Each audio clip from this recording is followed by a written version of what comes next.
আজকের দিনটা স্টার্ট করেছিলাম সকাল সকাল চা দিয়ে, তারপর দুপুরে একটু মাছের তরকারি করেছিলাম, পাঁপড় ভাজা, আলু সিদ্ধ আর পাতা বাটা দিয়ে খেয়েছি। আজকের দিনটা যেহেতু সবার জন্য স্পেশাল, আজকে ছিল রথযাত্রা, সবাইকে জানি শুভ রথযাত্রা। তো আমিও আমার বাড়িতে রথ সাজিয়ে নিয়েছি জগন্নাথের জন্য। তো আগের দিনই সব শপিং করে এনেছিলাম, মুকুট, ড্রেস, ফল, মিষ্টি সবই নিয়ে এসেছিলাম, ফুল দিয়ে, গজা, সব রকম ফল দিয়ে একদম জগন্নাথ যা ভালোবাসে, জগন্নাথ, বলরাম, সুভদ্রা, একদম রথটাকে সুন্দর করে ফুল দিয়ে সাজিয়ে নিয়ে সন্ধ্যাবেলা বেরিয়ে পড়েছিলাম মা বাড়ির উদ্দেশ্যে। যেহেতু আমার মাসির বাড়ি অনেক দূর, তো জগন্নাথকে তো মাসির বাড়ি রাখতে তো পারিনি, মা বাড়ি চলে গেছিলাম। গিয়ে এই যে ওরা কি খুশি, ওদেরকে গিফট দিয়েছি বলে।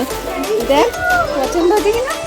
এবার আমি সৌরভ সব সিঙ্গারা নিয়ে গেছিলাম, পাঁপড় ভাজা, সিঙ্গারা। সেই দিন না খেলে হয়, জগন্নাথের অনুষ্ঠান বলে কথা। তো সিঙ্গারা খেলাম, রাত্রে মিষ্টিও নিয়ে গেছিলাম। আর বৌদিদের বলেই দিয়েছিলাম লুচি করতে, তো বৌদিরা পনির, লুচি, ঘুগনি করেছিল। এগুলো খেয়েই ডিনারটা শেষ করলাম। তো টাটা।